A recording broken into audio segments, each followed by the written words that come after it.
couple of minutes late. Sorry, guys, a little bit late, but I've just got the talking in the background there. So hope you're all well. Looks like it's just me and Rick at the moment. But, if you want to join the live later on, you're all more than welcome.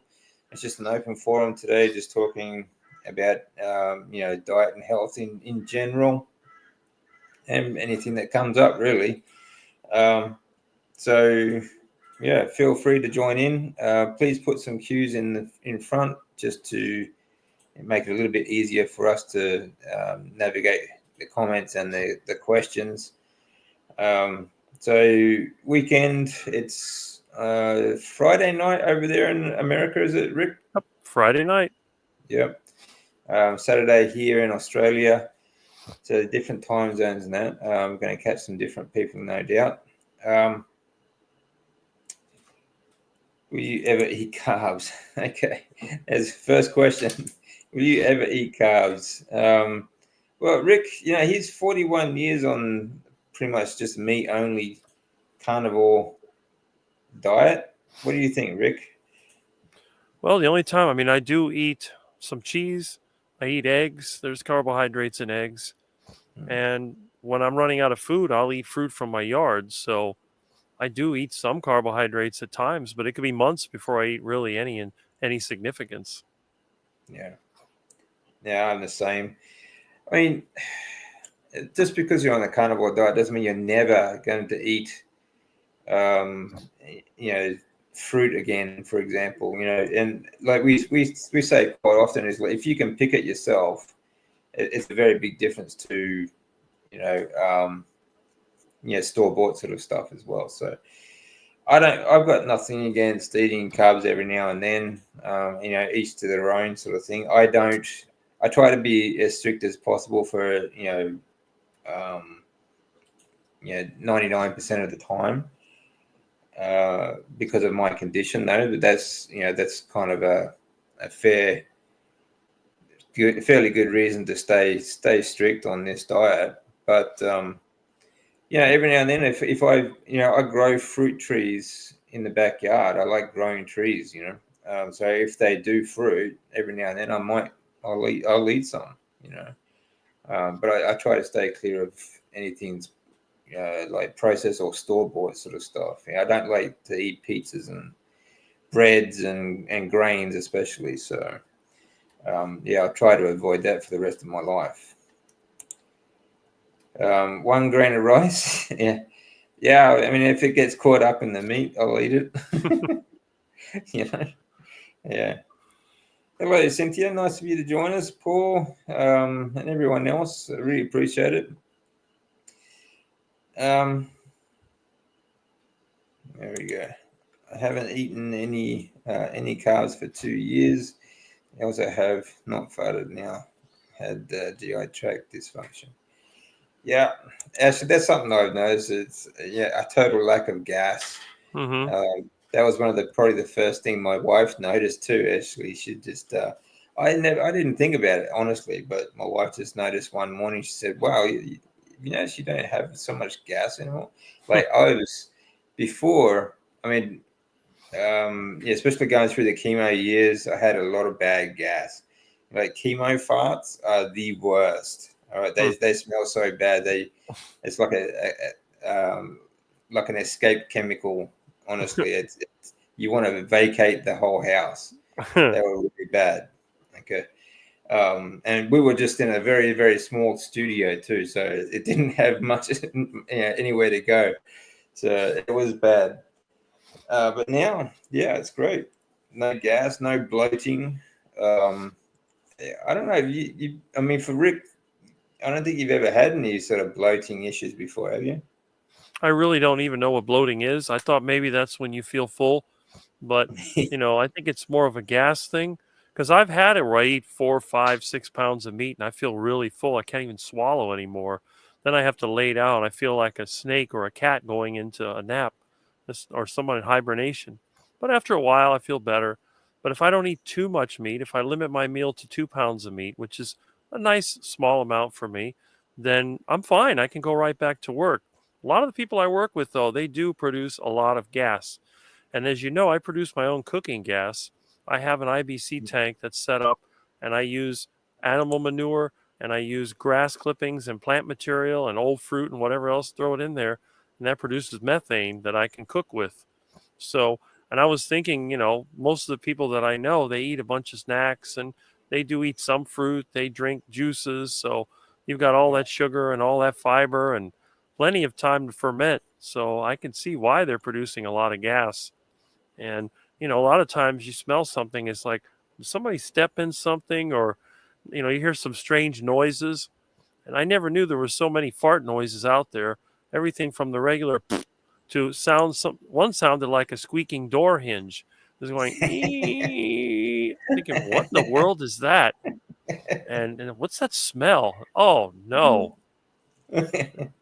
Yeah.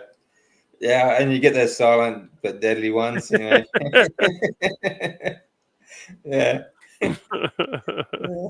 I must admit, I was notorious for with going through the chemo, especially. It was just they were silent, but my God, they were deadly. It's like a cloud of green haze just sort of moving through the room, So yeah, it was pretty bad. But I mean, like, you ferment your own gas from like food waste and stuff like that, don't you? Yes. So Yes, you I can have imagine about that's exactly what the body's doing. well, exactly. Well, I have 2 tanks at any time that's producing gas. And then once the gas finishes producing, then I have to drain it out, turn it over, wash it out, and I end up with compost. Yeah. And basically it's just plant material and animal turds, dog turds, cat turds, whatever else my friends give me, water, and a bunch of grass clippings and shrub trimmings and rotten fruit and everything. You throw it in there, screw down the lid, and let it ferment for a couple weeks, and it builds pressure. And then I've got a big truck inner tube that's connected to the tank. And then when you want gas, you put a board on top of it and put some weight. I use sandbags. That creates pressure, and it goes through a PVC pipe that runs over to my kitchen. So when I want to cook, I just make sure that the inner tube is inflated. I got some weight on it, and I can cook my meals.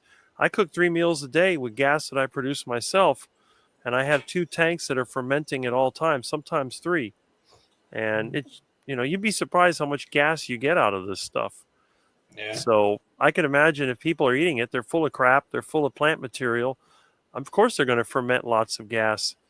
And some people I know, they fart so much, it's really quite funny. Sometimes they're trying to be nice, maybe they're inside, and you see them squirming, and it's like, uh-oh. And then next thing you know, there it goes.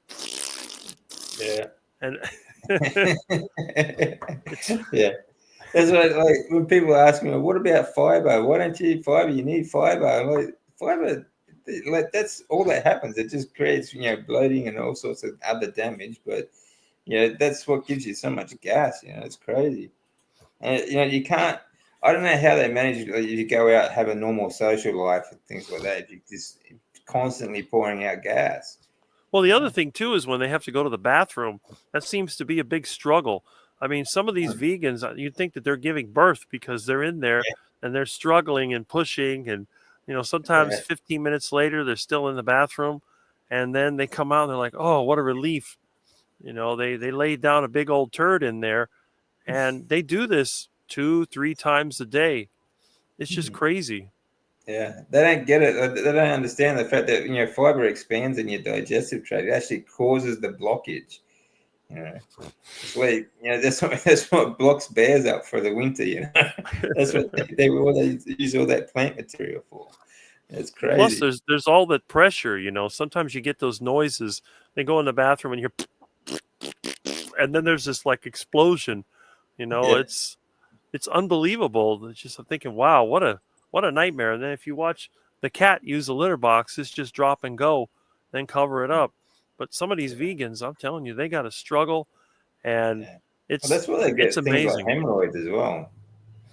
Yeah, Yeah, and I hear people complaining about hemorrhoids, and then there's something else they get. I forget. I mean, there's constipation and diarrhea and gas, and the worst part is when they have gas. That old saying, "Don't trust a fart," because I know one person, he was yeah, had gas and it ended up being an accident, and it just, I mean, I did that too when I tried the plant-based diet. I was working outside and you feel like you have to go to the bathroom. And normally on my diet, I can go for hours without having to go. I'll start to feel like I got to go, but I could go 3, 4 hours, no problem. When you're on the plant-based diet and you feel like you got to go, you got about 15 minutes maximum. And if Yeah. you're up in a ladder, up in a tree, or you're on the roof, or you're working on something it's hard to get out of, and you get that feeling, you better hope Mm. there's a bathroom nearby, or you're going to be on the side of the road under a tree trying to relieve yourself. It's just really, really bad. And believe me, I can remember some of those bad memories. And I'll tell you, I don't ever want to go down that road again. It was really, really bad. Now I usually go to the bathroom after lunch. And if I have to wait, it'll be, when I go to take my bath. But that horrible plant-based thing is just, it's terrible because you just can't control it. No, that's right. No, you got no control when you're in the like you got that much plant material coming through you.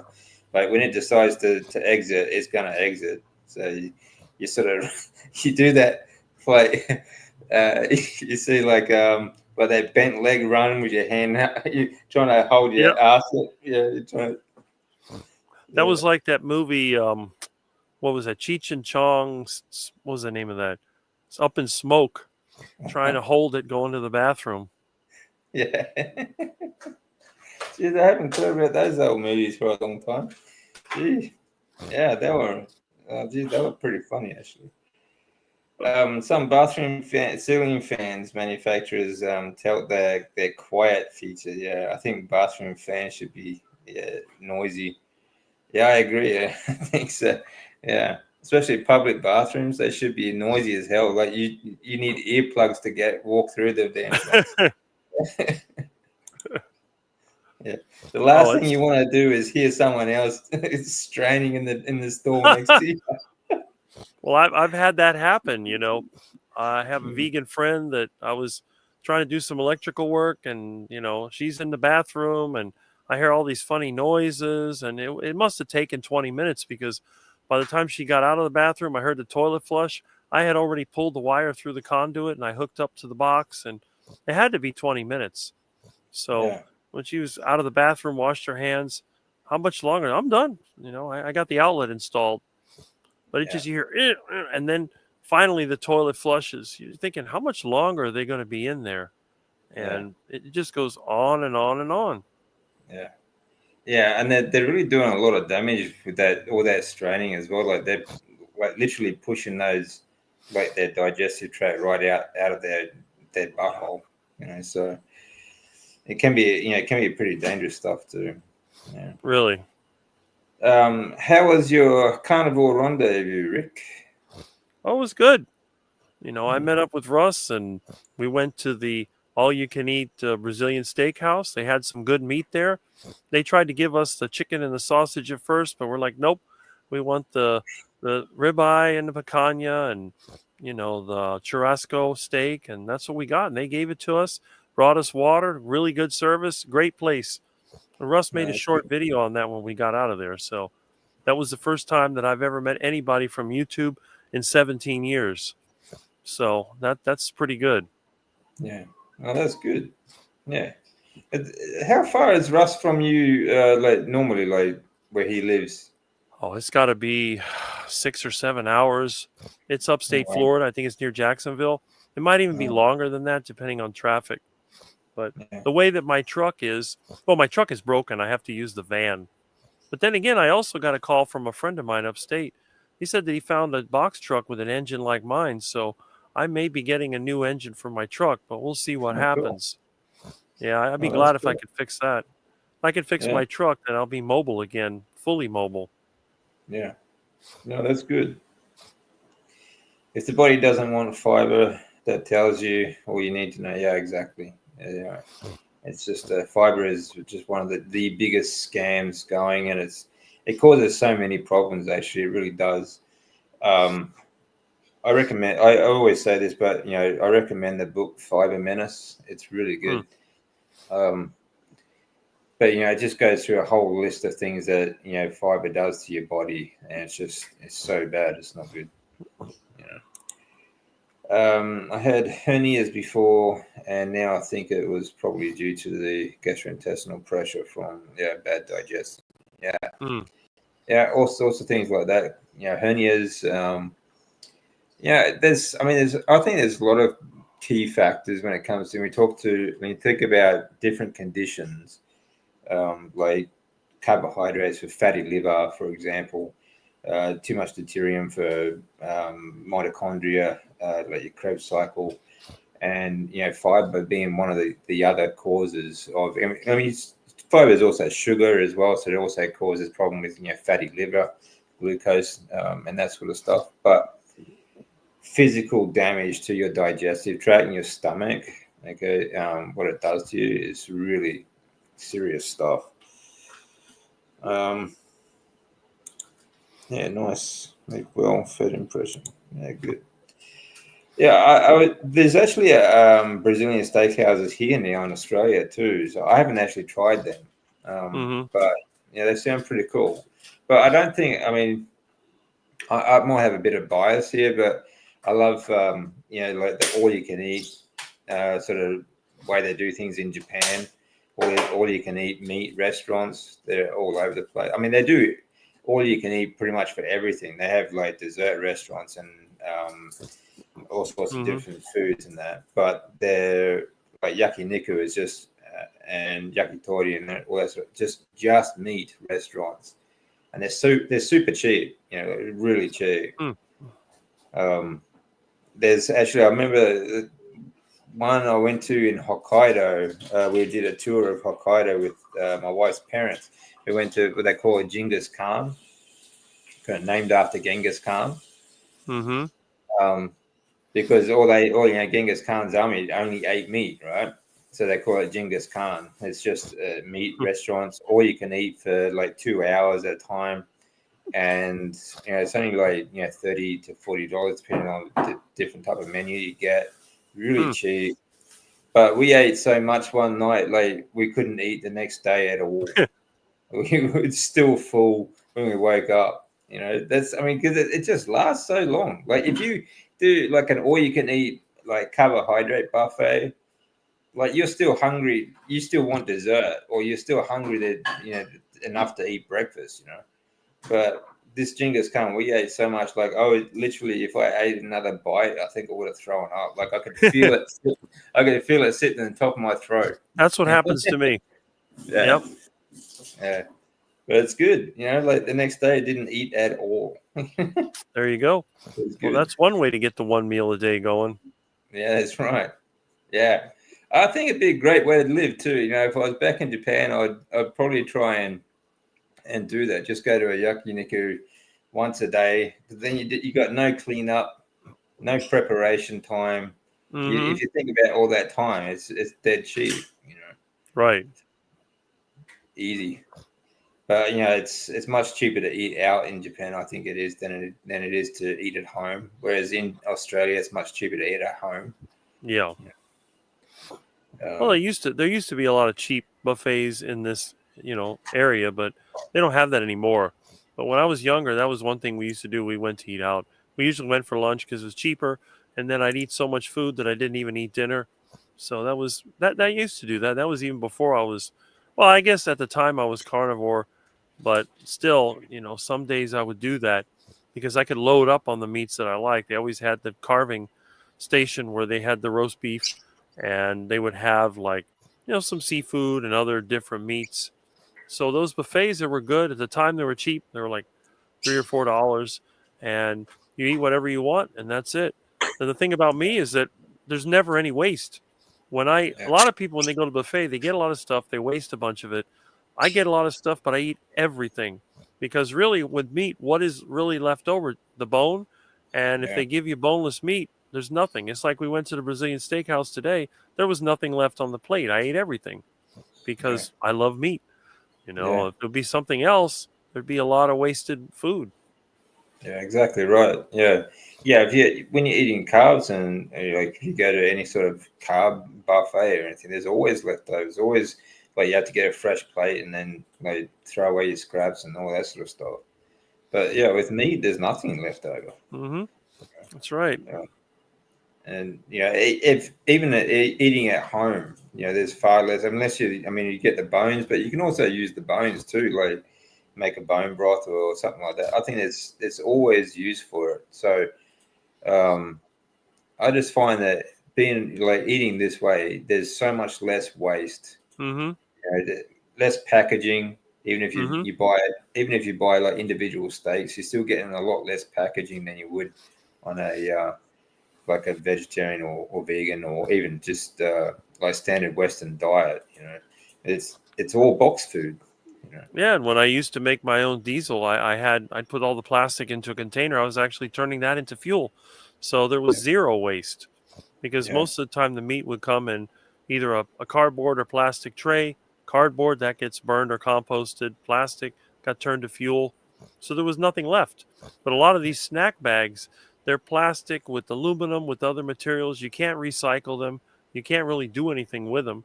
So you have to throw it out. And it's the same thing that people drink water bottles and soda bottles and all this other stuff. It's just constant waste.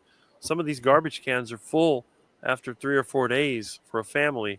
And mine, there's really nothing in it. Everything gets composted or burned up. yeah, that's right. Yeah, plus we don't drink like juices and soda drinks and everything like that either. So you got a lot of waste out of that as well. It's one of the things like uh, I suppose most people don't think about it, but you're drinking out of plastic bottles, you're drinking out of aluminium cans and things like that, and those chemicals you're drinking as well. It's not just. I Mm-hmm. mean, It's bad enough that what's in the can or what's in the juice or whatever, but then you got these metals and PFAs and all these other things in there as well. But I was just thinking about that because you see a lot of people cooking with aluminium as well. Like they'll wrap the steaks and things like that in foil and then cook it in the oven. Yeah, what do you think's happening to that aluminium? Like it's going into your food. Mm-hmm. It's crazy. Anyway, That's right. I was getting physical damage in the form of hemorrhoids and difficulties like that from plants and had no idea why at the Mm. time. Yeah, most people don't understand why. Doctors don't understand why. They'll tell you because it's lifting heavy things. You don't get hemorrhoids from lifting heavy things, right? You No, get, you know, that's that's just right. a myth. Yeah.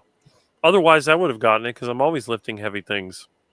Yeah, there you go. So, um, yeah, doctors know how to prescribe medications, manage symptoms, and yeah, that's it. They don't know how to cure or really get you off or get you off medications either. So, um, his blood work done. He filmed some shocking advice from his nutritionist, Ken Carnivore, already posted reaction. Hmm. I think, are you talking about? Oh, yeah, you're talking about Eddie Hall. Yeah, Eddie. He posted a video a few hours ago. Actually, I saw that too. Hmm. And he had some clown doctor going over his bloods with him, and he's saying all these different things that can be a problem because he's trying to tell him that the carnivore diet's not sustainable. But Eddie's actually put on muscle and lost body fat. Actually, his composition has changed quite a bit in the Hmm. last 3 months.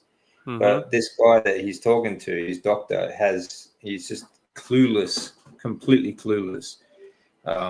And I think this is a big thing that a lot of people go through when they go to different doctors like this. Especially I've seen it with these so-called celebrities who go carnivore. They don't go on how they feel. They go on what the doctor is telling them, and the doctor just has no clue what the hell they're talking about. You Mm-hmm. know, you know, I get why Eddie wanted to get blood tests done because he's a YouTuber and he wants to show people these things. But Hmm. yeah, if you're a healthy person, there's really no need for you to check your bloods. If you're feeling good, check your symptoms. What are your symptoms? Then work Mm-hmm. out what the problem is. You know. Right. But yeah, he had blood work done, and it was just absolute ridiculous advice from his so-called nutritionist. Hmm. Um, who was this is the problem I have with the fitness industry. you get the worst advice. And actually, we're talking about this with Bart Kay on in a couple of days. We're doing a live on how to get moving again for sedentary people. Mm-hmm. But the fitness industry is one of the biggest killers of people. I think is second only to the medical industry. Mm-hmm. And doctors, because the ridiculous advice, the ridiculous, it's all about calories, utter nonsense. I want to swear there, but we'll keep it clean. It's just, and unfortunately, like I feel when I talk about this stuff, I feel kind of ashamed of myself for following this for so long. It's all about calories in and calories out, and these foods have great nutrients in it and antioxidants and all this other nonsense. But unfortunately, these are nutritionists that are pretty much they're not educated, they're indoctrinated, Mm-hmm. and they're still selling the same BS, you know. And Eddie's advice, or the advice that was given to Eddie, is just absolute nonsense. I'm going to have to travel someday and find one of these Brazilian steakhouses. It does sound good, actually. Yeah. We've all thrown out half a bag of spinach. Yeah, that's right. That's another thing. When you have carbohydrates in the house, they don't last.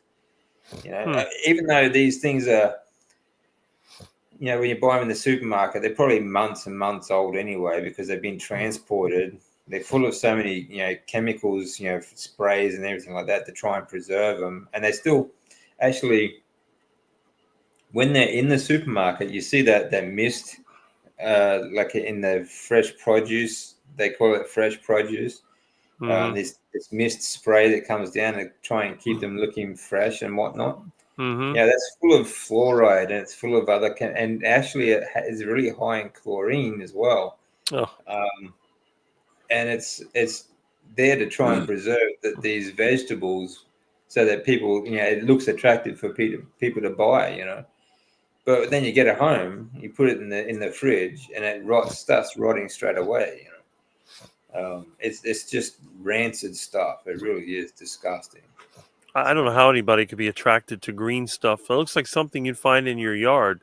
When I see that, I think about I'm watering my yard and mowing my lawn. I don't think of that as something appetizing. No, that's right. They just grab a vegan by the feet and let him let him chew the grass for you.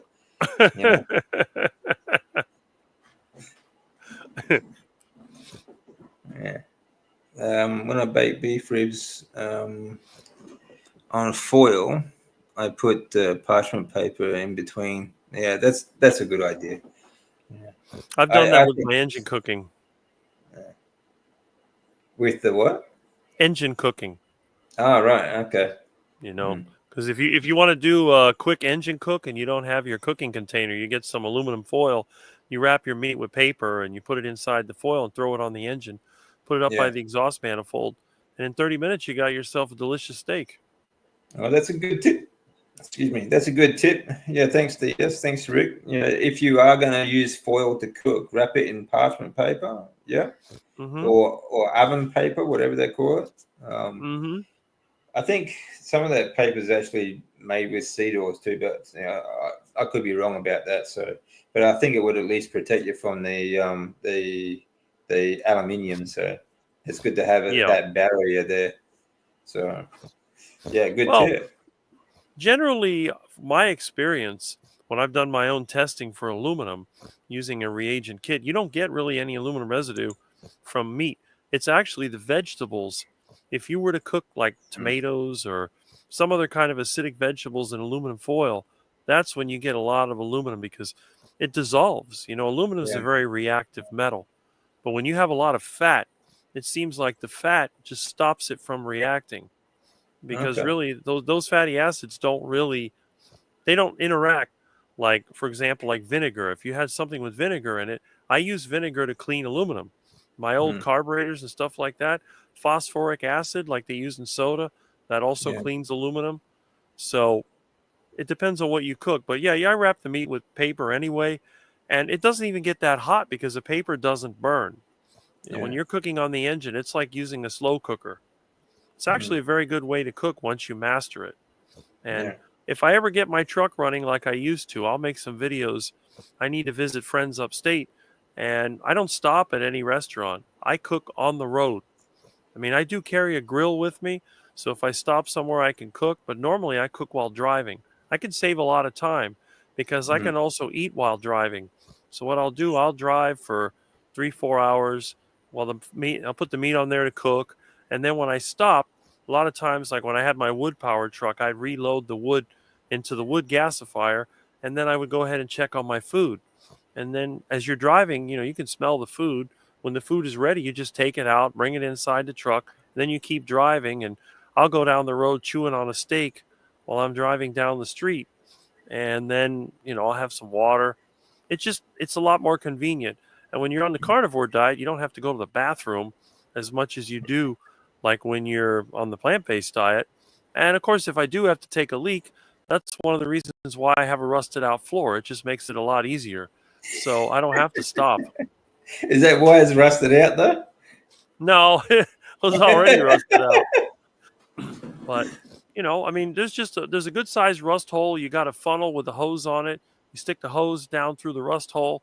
Get the funnel out there, do your business, and you can just keep driving. Once in a while, you'll get somebody thinking that you got a leak out of your engine or something, but it's one way to do it. I mean, other ways to You got use a a leaky container. radiator. Yeah, that's. I've had people say you have water leaking out. Like, oh, okay, you know. So Yeah, wild man tips from Rick. well, it's convenient because they don't have the rest stops they used to. In the old days, the gas stations had easy to get to restrooms. Now a lot of them don't have it, or they say it's broken because they don't want you to use it. So I just use the road as a restroom. And if Yeah. by the time that you have to do a number two, you're going to either be at your destination or you'll be somewhere where you have a restroom. And one place you can always stop is a supermarket. I know that I don't really shop at Publix, but they tend to have a really good restroom up front that you can get to. Also, a Home Depot or Lowe's or one of those places. So I'll just find one of them if I have to use the bathroom. But other than that, just drive along, eat, take a leak if you have to. It's very convenient. Instead of Yeah. sitting in a stupid drive through and waiting for some underpaid teenagers to assemble your toxic duck food and then Yeah. hope you don't get sick on the way there, like a lot of people do, with their stomach rumbling and gas and feeling bad. You don't have to do any of that. You just eat your meat, drink your water, and keep on going. Yeah. To me, it's just faster that way. When I take trips and I'm following other people, they have to get diverted. They stop at a restaurant somewhere to eat, and I keep on driving. I always get there before they do. And then, because they have to stop and I don't. Yeah. Yeah, that's a good point. Being able to eat on the run or on the go. People make you always make adjustments. Like they say when they start the carnivore diet, it's like, oh, how do you eat when you're on a trip or something like that? Just be a little bit more prepared. Take the food with you. You'll cook it like Rick does. You can. I mean, it doesn't take much to sort of pack an ice bag for meat. You can either pre-cook it or take a cooktop with you. It's not that difficult, really, but it certainly beats going in through these drive-through places and just getting these so-called meat patties that they, we can debate whether they're actually meat or what type of meat they are. I just call them mystery meat, but Rick Mm-hmm. does. Uh, Um, I have a refrigerator in my truck, so every time that I buy meat, I can stick it in there. It's yeah, powered by an inverter, so it works. well, that's good. Yeah, and you can buy car fridges too. You can buy Yep. fridges that actually plug into your lighter. So good. I built my Sorry, own. Cynthia, I froze a bit there, but yeah, I promise I wasn't doing anything bad. um, so I only take advice from Anatoly the cleaner. Yeah, fair enough. I was checking on a local gym and a health coach a few months back, but he was so into veganism. Yeah, it Hmm. was far from a good fit. Yeah, definitely. Yeah, I saw something on that. Was it yesterday? But these, I mean, they I don't know what it is either, but the vegans, they just got to tell everyone that they're vegan. When it comes, if you're a personal trainer, for example, I think the last thing you want to do when you first meet someone is tell them, oh, I'm a vegan, or whatever you're eating. Who cares? That's not what they're there for. Not really. Sure, they might want some dietary advice, but you don't force what you're eating onto everyone else, or especially a new customer. But young people too, they're sort of very inexperienced, I think, when it comes to training people. And I've frozen again. Okay, the connection with my camera is the problem. The camera is good, but the connection to my laptop, not so good. Bit of a pain at times. Here I am. I'm back again. Yeah, I don't think. I think it's a good sign though if they do tell you that they're vegan. Then I think it's the kind of trainer you don't really want, because they obviously don't know anything about nutrition. I agree, Paul. I'm done with most doctors. There are very few doctors that I trust now. And for a long time, I have to. I'm actually going through something at the moment, like because I'm writing my book. I'm looking back on the years of treatment and things like that. I've always trusted my oncologist. Because he's a really nice guy. But honestly, when it comes to the treatment, I'm not so sure anymore that I really would trust his advice. But even before that, my GPs, like general practitioners, I've always had to have one, since my treatment started, because I've had to go through I've been through so many different things, operations and so on, infections, colds and flus and things like that. I need a GP. I've had to go through several different local hospitals around my area throughout the Mm-hmm. years. And some months I would go to 5 different hospitals, sometimes twice in a day, for different things. But the advice that these doctors would give you, and GPs especially, that just are absolutely clueless. I've gotten to the point where I've just gotten up and walked out, because you cannot talk to them. They're so full of themselves too. Like, they brag. Some of them would actually brag about how good they are, and one. I was going through a certain type of treatment called rituximab. It's an infusion of antibodies. A type, it's one of the treatments that you get before R-CHOP on chemotherapy, but it still leaves you feeling quite sick. He told me, oh, that stuff's nothing. You don't have to worry about that. You just once you've gone through that, it shouldn't affect you in any way, sort of thing. Like, you don't need painkillers. You don't need this. You don't need that. So that's sort of, dude, you just got no clue. Like, this is just a GP telling me. He's not an oncologist or anything.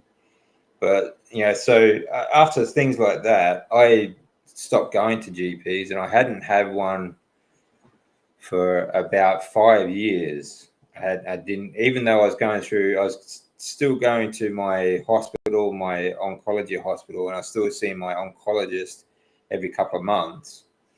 I just stopped going to GPs because they were just a total waste of time and energy, and something that I didn't really have a lot of. So honestly, I don't trust them at all, and it takes a good few conversations before I start to think about trusting them.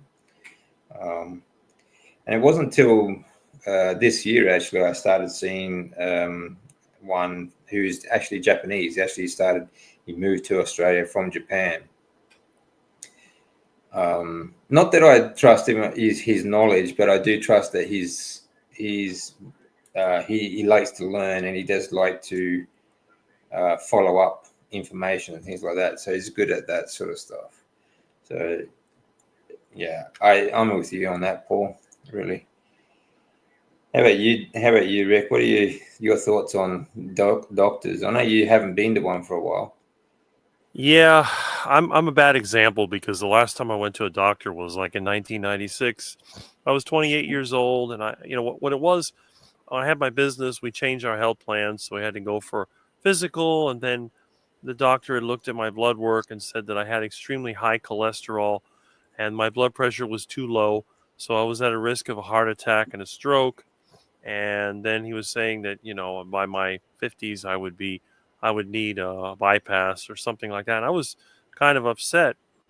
And then he was fat, so I guess I just had to say, well, if you're so healthy, why are you obese? Oh, my blood work is fine. And he's trying to give me all this stuff, and my cholesterol is low, and this and that. I don't remember the exact number. All I remember is he told me I had the highest cholesterol of any 28-year-old he had ever seen. But yet I also had the lowest blood pressure, which is around Yeah. 90/60. And then I told him, I said, take the blood pressure again. And when he took it again, it was much higher. He says, oh, I said, yeah, because you're making me angry. Yeah, exactly. Yeah, that happens very quickly too. Uh, well, I've got to comment on a couple of things there. Obviously, he's obese and his cholesterol is low. That is the perfect combination for a chronic disease. Mm-hmm. And the thing is, Whether this it this be, doctor, when you talk to him, he was breathing hard. He's like, that type of person that they just don't get enough oxygen. And yeah, every time you try to talk to them, they're always breathing. And when they have to stop talking so they can catch their breath, this is what the guy was doing. And if I remember yeah, correctly, he was only in his 40s. wow, So he may not even be around anymore. He may have already had a heart attack. I mean, who knows? Because if he was in his 40s in 1996, it's been what, almost 30 years. He might yeah, even be dead by now. So I probably don't would know. be. I would say so, unless he changed his whole life. But But you that don't know. almost never happens. No, that's right. That's right. Exactly. Again, and he would be the same as I was. He would be, trusting his education and all the so-called literature on this garbage. It's all about calories and keeping your cholesterol low. But Even obese, low cholesterol, you've got fatty liver, diabetes, dementia, Parkinson's, cancer, all these chronic diseases caused by that. I wasn't obese, I must admit. I was very lean, but I still had fatty liver because I was eating a lot of carbohydrates. I mm-hmm, also had, stage 4 lymphoma before I knew anything. I was high. I still had a lot of energy, mm-hmm, so it wasn't so much that I did get sleepy, but I was still go to the gym. I still go to work. I was still doing everything. It was a bit of a struggle to do, but energy wise, I was fairly good. I was still fitter than most people, like 90% of the population, even though I was stage 4 cancer. So, these kind of, low cholesterol is a real problem with your chronic disease, fatty liver, and things like that as well. Too many mm-hmm. carbohydrates. Right. Fruits would always disappoint me. Look good on the outside, but we're usually horrible. Yeah, I agree. Yeah, stone fruits. I must admit, I love stone fruits. I always have. But when you buy them, they look fantastic. Sometimes you get this really hard skin because there's so many chemicals on them, to try and preserve and make them look good. But then you bite into them and it's like, it's just the worst thing you could have. And melons are another one. They look great on the outside, but you cut them open and they're rotten, or they're just horrible looking fruits. Yeah, I agree. Yeah, fruit. I don't know. Fruit to me, it just seemed like settling for something not so great. I mean, the only Yeah, time I've had to eat fruit is when I have nothing else. I'll go outside and pick some fruit. But actually, the fruit that I get from my yard is pretty consistent. I've never had one that I ate and it tasted rotten or bad or anything. Because when they're ripening on the tree, you'll know. If the fruit is rotten, you'll see it. They usually fall off the tree. It's like if you go to pick it, it's already on the ground. That's when they're rotten. When you go to the store, I used to buy fruit from my parents, Yeah, I didn't know what to do. A lot of times I'd buy it. Sometimes it's good. Then my mom's complaining, this fruit is rotten. And I Yeah, looked at it, it looked fine, but inside it was mushy and rotten. And I go, wow, it just, I don't know. So I told my mom, if you would just eat meat, it'd be a lot easier because it's impossible. I've never got a piece of meat and it turned out to be bad. It's one of those things that you can see from the outside, you can smell it, you can feel it. yeah, It's really hard to get a bad piece of meat. yeah. That's right. Yeah, that's right. Exactly. You know when you buy it if it's off. It smells so bad. But I Mhm. mean, you can't go near it. Right. But yeah, when it comes to fruit, it just gets sweeter. When it's fermenting fruit, that's how you make alcohol. So Mhm. yeah, it can be pretty bad. I didn't like some. Half the time you buy fruit and vegetables, you get it at home, you cut it open like that, and you're wasting it straight away before you don't even get to eat it. So it's a risk every time. Yeah, and the other problem is, when you're buying fruit for, your parents or friends or whatever, a lot of times you get a lot of it and they may not feel like eating it. With meat, you can adjust your diet. Like in my case, I buy meat, I put it in the refrigerator, I look at it every day, and I know I can tell pretty much within 24 hours when it's going to go bad.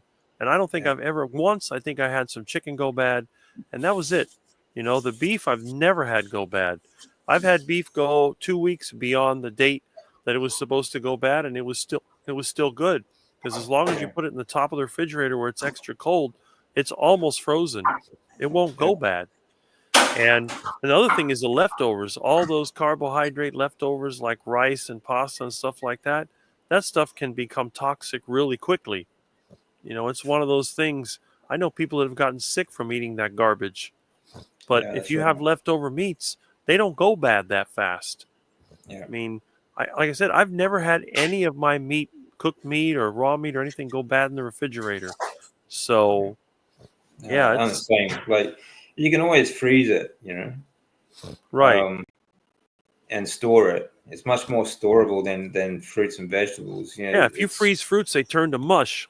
yeah, yeah. You thaw them out, they just turn to mush, and just you end up drinking it. So Mm-hmm. Cynthia hasn't been to the doctor in 27 years. That's awesome. There you go. Yeah. So that's a very rare story. Like yourself and obviously Cynthia. And I mean, I still go to see doctors. I see my GP and now and um, my oncologist, but that's getting less and less now, which I'm really appreciating. I like that, but I have no medications. Like everyone else around me who have not been through chronic disease like me, they're all taking something. They're all on some form of medication. You know, and they think it's the normal thing to do. They think it's the normal thing to. It's just a normal part of life to take medications. Like it's insane that society has gotten to the point where it's normalized, where like a few hundred years ago we didn't. The last 4.5 million years, we didn't make it this far just simply because we grew up and started taking pills. You know, it's incredible. It's not disease. This diseases and everything that we have these days is not because of a lack of Ozempic or a lack of painkillers or a lack of anything else. Any other form of drug. It's crazy. It's a crazy state of the world. Everyone should watch my latest charcoal beef roast video. That sounds good, Ed. I will. I'll have to track that down. Hello, William. Thanks for joining us, mate. Rick makes me shake my head a lot. Yeah. Oh boy, and not good tip for the girl though. Okay, I'm the leaky radiator. I'm assuming. Bucky's Texas is pretty good. Never heard of that one. Talking about a restaurant, maybe. So always good to hear from someone. I might need a public restroom for number two only. if I am fully plant fiber. And yeah, that's another good thing. I don't need to use public toilets so much anymore. It's good. I've never liked them, like using them. Hmm. McDonald's lunch beef patties are 100% beef and beef fat. Yeah, I mean, all good. If that's all you have available, I mean, to me, I just don't want to keep these people in business. I don't want to keep any big food corporation in business. So I don't give them my money. Simple as that. Um, I whether we can debate whether they're honest about what they put in their meat patties, anytime. But honestly, at the end of the day, they're not getting my money anyway. So in the US, added ingredient list on McDonald's is long. Yeah, yeah, and yeah, they still use a lot of seed oils for everything as well, cooking and their bread rolls and everything like that. I just wouldn't eat that stuff. Hey, Jonathan, good to see you, mate. Thanks for stopping by. Really appreciate it. Yes, I think it was a video of yours, David, that had the doctor admitting that he's listed radiation uh, poison as the cause of death on a patient dying during cancer treatments. Yes, yeah, it really made an impact. Yeah, actually, I was talking about the effect, like how effective is chemotherapy. There was a study that came out in, I think it was 2004. It was the actual effectiveness of chemotherapy across 21 different types of cancer was 2.3%.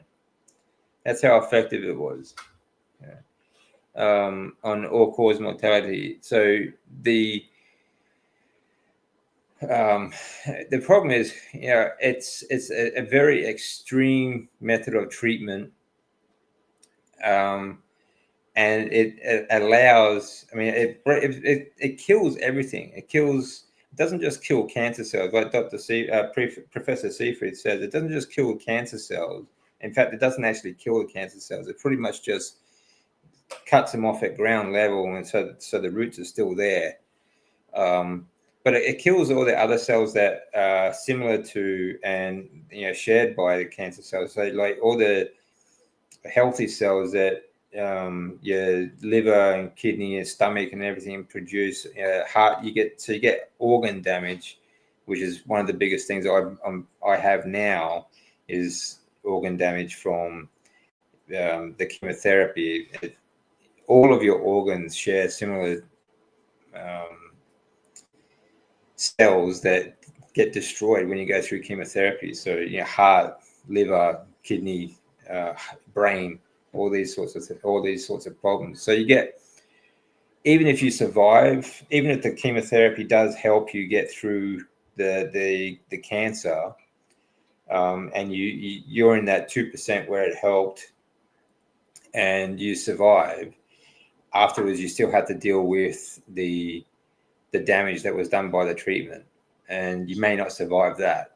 So they just call it, like, died due to complications of cancer, but part of the complications is the treatment. So it's a problem, and it's been a problem for a long time. Unfortunately, these chemotherapies and things have been around for a long time because they're very profitable. Not just for the pharmaceutical, but for the doctors and for the hospital. So unfortunately, it's just the way it is at the moment. So, but we're trying to change it, and the more stories that come out, hopefully more people will listen and we can change it. How was Milton, the kitten? You did name him that, so also I heard. Yeah. How is Milton? Well, right now he's sleeping next to me, so he seems to be nice and tame. Yeah, I don't know. I think I've called him Milton so far. I may come up with another name for him. I don't know. Usually I just tell him, get over here, you crazy cat, because the thing is trying to bite me or attack me, or, as soon as I get up in the morning, he's at my feet, climbs up my leg, tries to jump on my head. He's a real crazy kitten. But then when he falls asleep, he's super friendly. So yeah, he's something else. Yeah. Yeah, it's good to have it. Yeah, it's great. I love cats. I love them for many reasons. They're a lot of fun to have around. They're really good companions. But biomechanically, I love the biomechanics of cats. I mean, any animal is great to be around. I think it's good to have a pet because it really helps your state of mind. I think high cholesterol is not statin deficiency exactly. You know, yeah, and the same. You could say the same thing about cancer. You know, cancer is not a chemotherapy deficiency. You know, it's these diseases, and yet they only came around and certainly have done very well, expanded and come to a chronic level. I think a chronic disease level due to processed foods. You know, and all these chemicals that we eat. Um, I had a look. I had to look it up. The non-stick layer they put on parchment paper is a silicon oil. Yeah.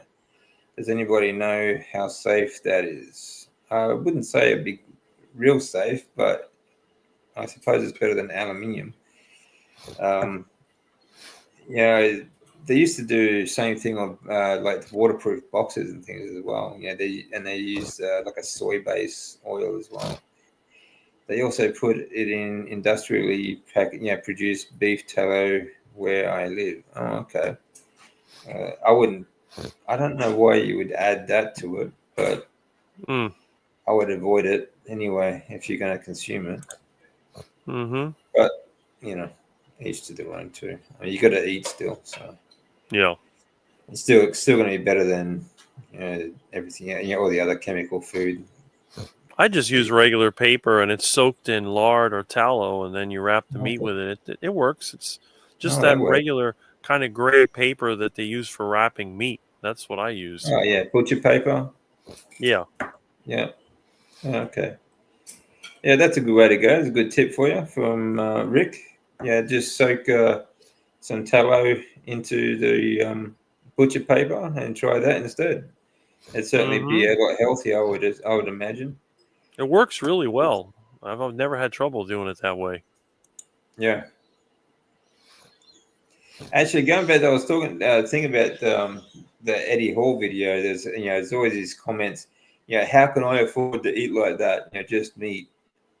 Now, I don't know how many times you have to tell people. Like, I think it's far cheaper to eat carnivore than it is the standard Western diet. Like I said, like with all that waste, you don't get all that waste for a start because you're wasting half the food that you bring home anyway. Um, and the food that you do eat on the carnivore diet lasts you a lot longer because you don't have to eat every hour, every couple of hours. You know, one or two Mm-hmm. meals a day, even 3 meals a day. It's going to be a lot better. Yeah. It's dirt cheap. Would be a great option to deep fry otherwise. I guess you're talking about cooking their lambs.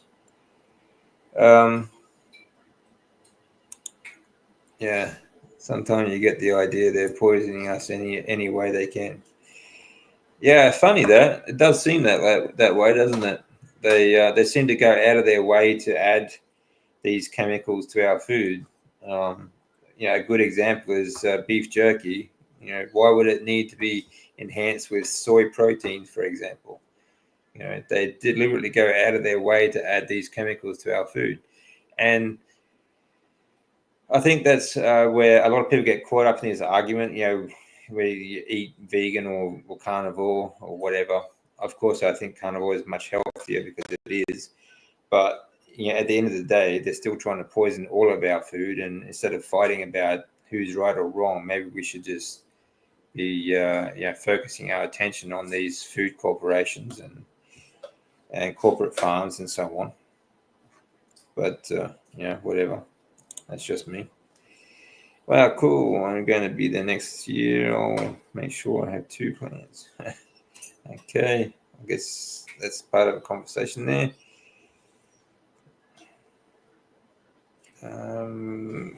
Let's see. Deer have been showing up more in my orchard. I may have to harvest the deer. Yeah, very good. So that's another good reason to grow your own fruit trees and have an orchard. You can Mm-hmm. lure in the ruminant animals. They come to you. You don't have to go hunting. Right. That's it. Yeah, it's a food trap. That's right. Fully med free. That's good to hear, Paul. It's always good to hear people getting off medications. Mm-hmm. You know, we are not medication deficient. That is not our problem in society today. That is the fact that we have chronic disease and obesity problems, diabetes, and everything else is not a medication deficiency. You know, it's an overabundance of chemical foods or chemicals that they label as food and tell us to eat. Mm-hmm. Yeah, silicon is a toxin. I use it to work in a plastic plant. Yeah. We had tons of people who came down with cancer. Oh, that's not good to hear, but yeah, I would avoid it. I just think it's best to avoid any of these man-made chemicals as much as possible. You have to try and live as naturally as possible, and that includes like household goods. Rick's really good for this. Like Rick has honestly, like Rick has an alternative for everything that you can get naturally. So you guys should check out his channel because he's always got something to show you. Like, so you can avoid these chemicals. And, Mm-hmm. I didn't know Aid has a channel. Yeah, actually, I found that the other day. Actually, he does some cooking recipes and stuff like that every now and then. Just go check it out. Cold here. It's been in the single digits most of the day. Yeah, it's getting cold over there, Rick. No, it's hot here. My air Yeah. conditioner's still on. Okay. It's starting to get warm here. It's funny. Yeah, the propaganda they use on us, it's just like a constant barrage. They like the local news here. They put up a map of Australia for the weather, and it's like all red right across the country. It's so red. It's so hot. This heat wave is hitting us, and like the maximum temperature they had on the map was 35 degrees Celsius. 30, Celsius we're talking about. Mm-hmm. And that's like that an average, not even summer temperature. Like here, the hottest temperatures were back before 1906. Or sometimes it was over 51 degrees. Mm-hmm. But we've just had the coolest November in decades. Like literally, we were still until this week. We still had blankets on the bed, whereas usually October, it's just sheets and um, you know we still have we haven't used. I think we just started using the fan this week, but not very much actually. Been the coolest November ever. I think. Well, I can remember anyway, and in decades. Mm-hmm. Crazy. It's just so much bullshit. Hello, Beth. Nice of you to join us. I've become so adverse to doctors, medical community that I stopped following up on colon cancer diagnosis surgery 3 years ago. Probably not the proper response. Yeah, I mean, you're still here. You're still doing okay. So you must be doing something right. I would still track it. Yeah. Um, yeah. But each to their own, and you must be doing pretty well because you're still here, so that's good to see. Um, Stopped all meds and no more headache ones too. Very good, excellent, Josephine. It's good, so good to, yeah, your own superhero. That's good. When you get off the meds, did you feel good? I know, Rick, you've never been on meds, so you don't know what it's No, like. But once you I've get off them, it feels like freedom. I've never even been on a prescription. I've never had antibiotics. I don't know. I'm just the oddball. Well, I think you're pretty much what the human should be. or as close to. I mean, I know you did like the first 15 years you weren't carnivore, but after that, I think you're as close as what anyone's going to get for a while. But like I always say to people too, getting off medications is like freedom, because you are. Yeah, it's once you're in a medical system and you're on a life, and they put me on lifelong drugs. Once you get off them, though, it feels amazing. You no longer need pharmaceuticals to live your life. It's fantastic. And you no longer need to be. You're no longer dependent on not just pharma but doctors. You're not dependent on going to see these guys every week or every month or whatever. Hey Rick, I'm with you. I can always find a place to pee on the road or behind a tree while I'm traveling and driving. Yeah. Let me see. To Google, the last time we had a single digit was 2014, 10 years ago. Wow. Milton Friedman or Milton Berth? I think he named it Milton after the tornado recently, wasn't it, Rick? Yeah, the hurricane. That was a temporary name for him. Yeah. I haven't really. I don't know if I'll call him that, but that's what we were calling him. We'll see. He's a friendly cat. Oh, now he's got his paws on me. I don't know why my camera stopped working. Stupid thing. Piece of junk. Yeah, it happens, mate. It happens. One keeps freezing up too. The connection to the laptop's not real good. But, my equipment is all garbage. Yeah. Well, it's still working. He's left us for a sec. He'll be back. Our male cat sleeps between my knees and wakes me at 3:30 a.m. By biting my shoulder or bicep, and then peering into my face. Close. Yeah, cats. They're fun to have around, but they can be pretty demanding. You back, Rick? Almost there. Crazy. Oh, what's wrong with when cats want attention? They want attention. They sure do. My son's cancer was so deadly; it was amputated. It all worked out, and at 39, he makes legs for a living. Well, that's good. I think, when you get a chronic disease like this, it really sets you on a new path in life. I was talking to Andrew Scarborough about this too, because he was in a similar situation. He had a brain tumor, and you don't think about it at the time. Obviously, you don't think it's it's put you to, it's taking you in a new direction, like somewhere you want to, or where you should go in life, sort of thing. But he was studying nutrition at the time, and now he's doing a PhD in cancer biology. Brilliant guy, really smart. And if you guys don't know Andrew Scarborough, I have an interview with him. You guys should check it out. And he has a channel on YouTube as well. A really good guy to follow.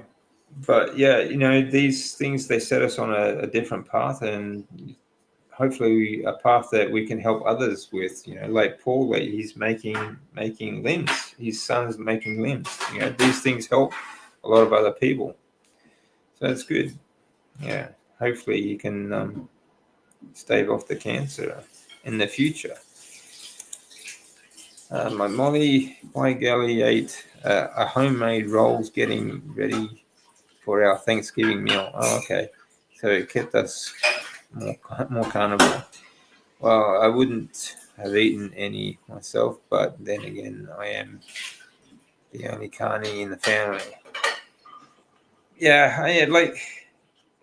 We all stray from the carnivore diet every now and then, and that's not going to do any damage. I mean, depending on who you are, really. If it's going to trigger something like a week-long sort of binge, that might do some damage. But don't be so hard if go through the holidays and say Thanksgiving, you have a piece of pie or dessert or something. Rick would call duck food, or Christmas. It's people are going astray. But the good thing I think about the carnivore diet is it's really easy to get back on. It's really easy to just next meal or next day get back with it. So don't be too hard on yourself. Bart should be the kitten's name, like the pirate, Black Bart. Well, that's not a bad idea. Black Bart. A little monster. Was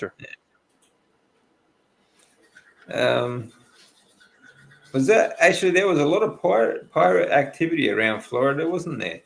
Yeah, there was in the past. Yeah. I remember seeing a treasure hunt video, TV shows, not long back actually, about in the Florida waters. There was quite a few pirates around there. Mm-hmm. So, mostly French, though, I think, weren't they? In the English and French. English and French. Yeah. Well, they had, because you had both. You had French colonies around the Gulf of Mexico, Louisiana, and all that. And then you had the English. Yeah. So that was pretty much what they had here. They're going after the Spanish ships. Yeah. Well, yeah, I think is it New Orleans? New Orleans, that was all founded by the French and built by the French, or that the French right. The French Quarter, I think they call it, the French Quarter. Yeah, they have that in New Orleans. Buildings. Yeah. And of course, a lot of these ships, they sunk in hurricanes because back then they couldn't predict the storms. So you'd have ships full of treasure, and then they got sunk in a hurricane. Yeah, yeah. That'd be good. I think it'd be kind of exciting finding an old sunken tall ship with some treasure. Mm-hmm. I give up on beef jerky. Yeah, I agree, mate. I think unless you make it at home, I mean, a lot of people are doing that. I think Nia does that at home. She makes like beef jerky at home. So always extremely overpriced. Yeah, I agree too. That's a good point. Like beef jerky is so expensive. I don't understand why it's so expensive. Why not just go buy a steak? Much cheaper. Right. That's what I do. Each breed and price are different. Yeah, and they all have stuff added to them as well. So, which I hate. My friend has two cats. They came in. Sorry, Rick. It's the same thing with junk food. Why would anybody stop at a junk food restaurant when they could just buy the stuff from the grocery store and cook it on the road? I never understood. People want to stop make diarrhea or some Burger King or some other crap, and you can just cook it yourself. I don't get it. Yeah, that's right. Yeah, or go to a supermarket too. And there's supermarkets everywhere too. Some supermarkets have pre-cooked stuff as well. I know when I was living in Japan, I'd sometimes go get along the cook section. They had sushi and stuff as well, but which was really good. Sushi was great, but they also had things like roast beef and things like that you could just pick up. Much easier, much cheaper too. Right.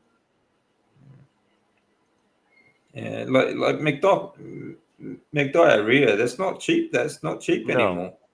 No, I walked in one of those a couple weeks ago, and for the money that it costs to go there, you might as well just eat a steak.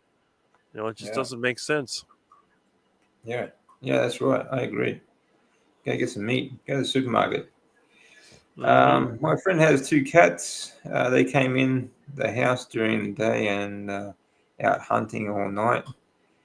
They just came in to sleep. Okay, that's cool.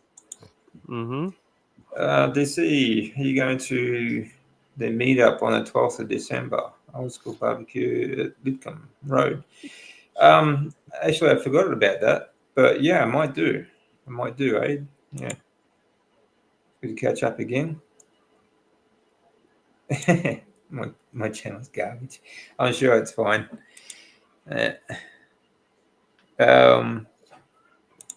Man-made climate change is a scam. Yeah, I agree, mate. So, controversial comment. All you climatards out there, get your head out of your ass because seasons change, the years change. It's all to do with the rotation around the sun. Sometimes we're closer, sometimes we're further away. But all these scams where there's we're supposed to be running out of these fake fossil fuels and everything else, they never happened, but they all resulted in more taxes. So, and the last time we had an ice age, there was nothing that was going to change the ice age coming. So paying more taxes didn't help. It's a bunch of BS. Get your head out of your ass and get an education. CO2 is good for the planet. It's good for you. You wouldn't breathe without it, and nor would the plants. So, all right, we'll leave that part there. What part of Australia are you in? I'm in Brisbane, close to Brisbane, on the coast at the moment. I'll be moving again soon, but a little bit north of Brisbane on the Queensland coast. Yeah. Let's see. Yeah, my friend's cats. Until met. Yeah, cats are great to have around. I really do like having cats around, honestly. I have a cat that breathes clean air and drinks diesel. Yeah, not that kind of cat. Let me see. I need to get going. Thanks, Cynthia. Really, always good to have you guys hanging around, having a chat with us. Really appreciate it all. I'll try to get through a lot of these because I'm going to have to let Rick go soon. It's getting late over there. Rick is descended from pirates, probably. I'd say so. That would account for a lot of his character, I would say.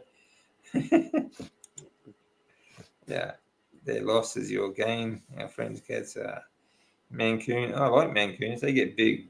I like big cats. I'm carnivore. I don't even need to eat during the day when working. Yeah, I agree. You don't need to eat during the day so much before workouts or even immediately after.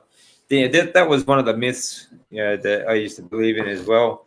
That you have to, as soon as you finish a workout, you have to get as much food in as possible, or you have to eat something to help recovery.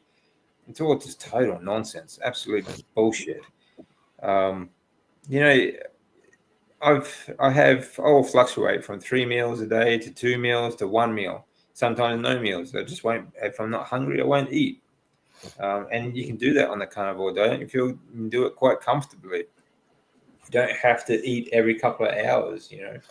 Which is one of the myths that the fitness industry likes to portray is eat 5-6 times a day. It's crazy. You spend all day preparing all these snacks and meals and whatnot, and all you get is fatty liver and chronic diseases. So diabetes and worse. It's just an absolute scam to sell you more supplements and sell you more processed foods. Because the quicker you get through it, obviously, the more you buy. Just so ridiculous, honestly.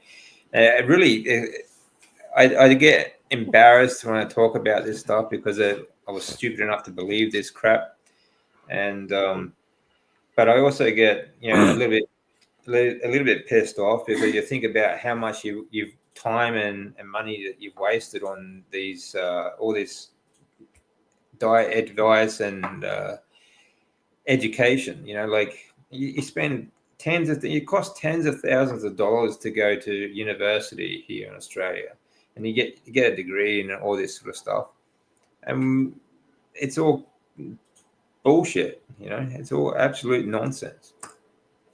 It really cheeses you off. I mean, not all of it, obviously. I mean, the physiology side of things and like muscle physiology and everything like that is all useful stuff. But the dietary side of things, so I'd say 50% of it is all just garbage.